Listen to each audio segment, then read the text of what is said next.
kids. Now we're cooking. Welcome back to our next episode showing yet another sandwich you can make on your own. I'm Aunt Annie. And I'm Grandma Jane. And welcome again to our kitchen where we're preparing this week for the very first week of our show, making sandwiches so you kids can make them at home this summer or for dinner for other people in your family or what have you. So today we're going to teach you just how to make a standard hamburger. So what do we start with, Jane? Wash your hands. Wash your Real quick here. Wash your hands. I did just prior to starting this, but all right. What kind of meat are you going to use? This is 85% lean ground beef. Now, if you go to the store, kids, I don't know if you're ever with your parents or guardians when you go to the store, but there's different percentages of fat in meat, ground beef. You can get 90-10, 85-15, 80-20. Again, some people like more fat because they think it's more flavorful. Some of us, as we get older, like to watch our fat content, and it's a good idea to get in that habit even as a youngster. There's a lot of juvenile diabetes and a lot of obesity in this country. We need to start watching even younger. So at any rate, Jane's here got 85-15, did you say? Yeah. Okay, and did you watch how she formed that into a patty? There are like gadgets to make round patties, but I like to get my hands right in there and form my own nice round burger, because you might want it a certain size. You might want to make a more miniature one, like for a silver dollar bun, or a smaller or a little bigger for a junior bun. This is for a regular bun.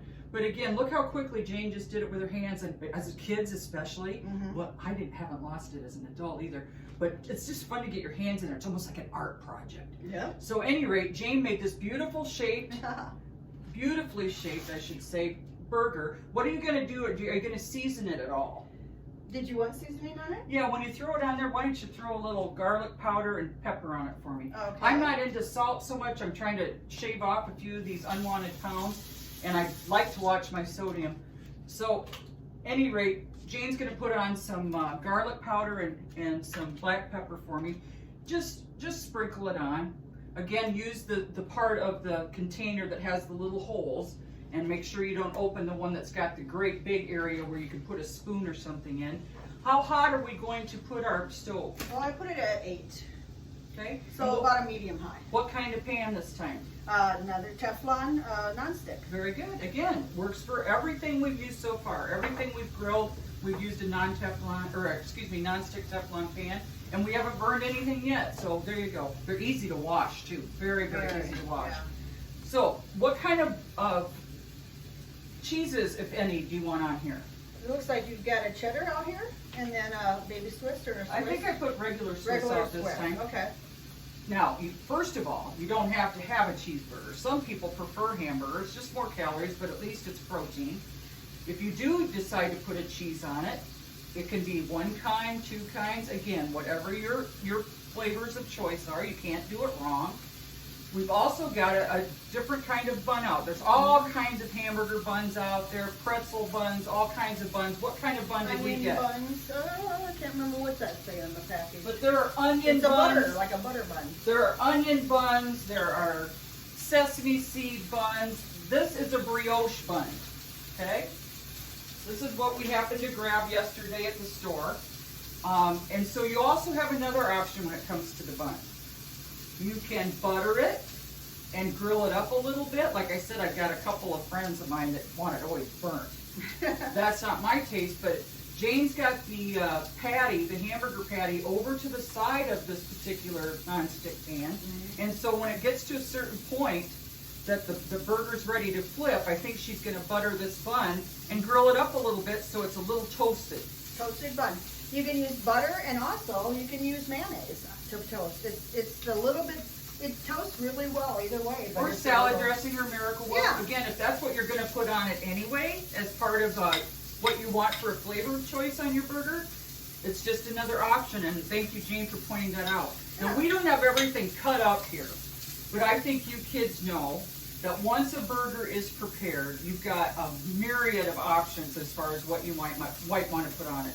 Not only for what we call condiments, which are things like relish and ketchup and mustard, salad dressing or mayo, but there's also a myriad of vegetables that you can put on here. You can slice up tomato on a cutting board. You can slice up your onion of choice, which Jane has already said she prefers Vidalia. On my burger, I prefer red onion. I like a stronger kind. But again, you would just slice it so it's a nice round piece, just like your burger or bun. Nothing to it. Lettuce, you can put bacon, whatever goes, the list goes on. When we teach you how to make bacon, you might want to put strips of bacon on it. Again, you might want to use iceberg lettuce. You might want to use leaf lettuce, romaine. You might want to put some spinach leaves on there. Pickles. A lot of people like either sweet or dill pickle on their burger. So again, you can't mess it up. Make it like you want. And if you're making a meal for other people, you might just want to have all of those things on plates or in bowls for people to put on their burger and pass around the table for what they want to put on their burger once it's made. So have you already flipped it once, Jane? Yeah, Okay. And should I toast it? Or do you think I should wait till later? you can give it a try. Okay. Sure, if you think it can. Get that done at least before it gets done. How are we going to know then, Jane, when our burger is done? Well, the juices are flowing out of it right now and it's grilled red inside. You can cut it to see, or it starts to not get so juicy.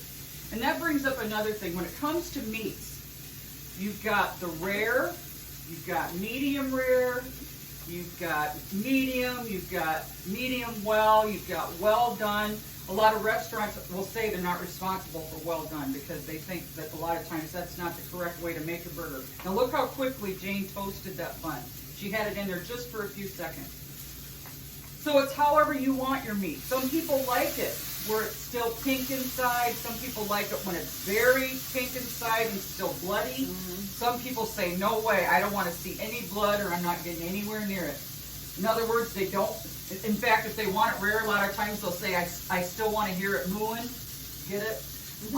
Other than that, a lot of people want it very well done. So it's just up to you. Jane, if you want to hit the vent fan, I think that will take away some of that smoke for you. So again, it's you can't do it wrong. It's however you like it. But just remember our trick, though. You can always turn up the heat. But once it's done or burnt, you can't go back. So you might want to start low till, again, you get to know your appliance at home, your stove or oven. Once you've gotten to know it, you'll hone in and really be able to hit the target on what you want faster because you'll know your own device. Do you have a lid or anything, or you've got to be hot enough for a lid to melt it, you know? Oh, I think it'll be okay. Yeah, it's pretty hot. But like James brought up, you might want to put some kind of a flat, lid over your pan so the cheese will melt faster. Let's see if we can do it without the lid. Probably can, but it's pretty hot. Let's see if we can. Yeah. But look how quickly she grilled that bun. Isn't that wonderful? How do you like that? How do you like yours done? Medium well or? One thing about beef, you don't have to have it done. That's right. I personally like medium rare. But if it's over that in a burger, I don't care. I just don't want it burnt. I'm not one that likes the burnt flavor. It's caramelized pretty though. Love that.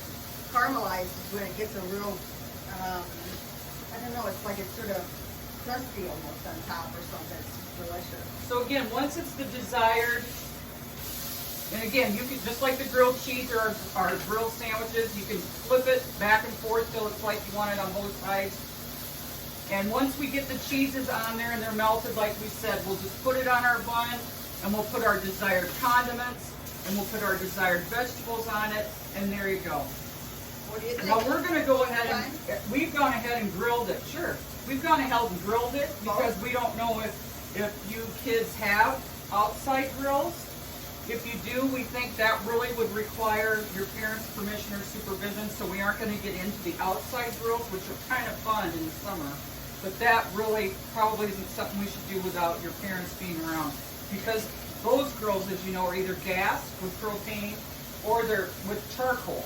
And so we aren't going to get into that, or at least don't have it here. Right now, we're just going to do it on the stove, so you know how to do it on the stove without using the outdoor grill.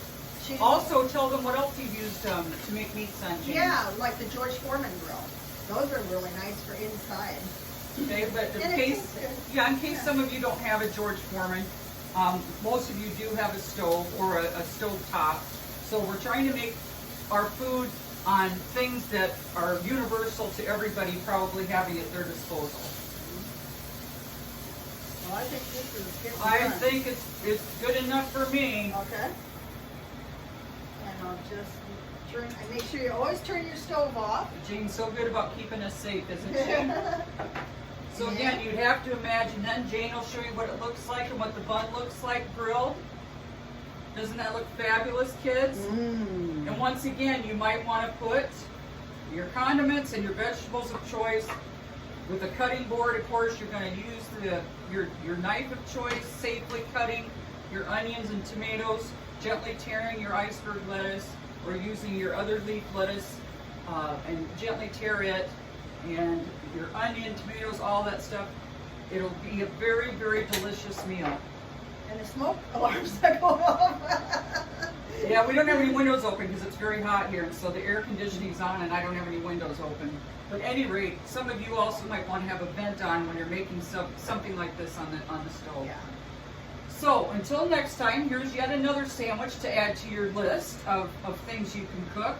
And when we come back together next time, we're going to do something else yet with ground beef other than making a hamburger. Yeah. To make another delicious sandwich when you want to, other than just the typical PB&J or whatever. Something that might have a little more zip and use a little more of your skills.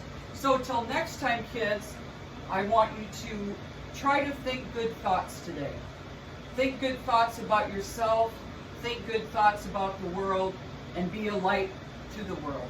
Jayne, what would you say today? As always, be safe out there, and we love you. We certainly do. Till next time, kids.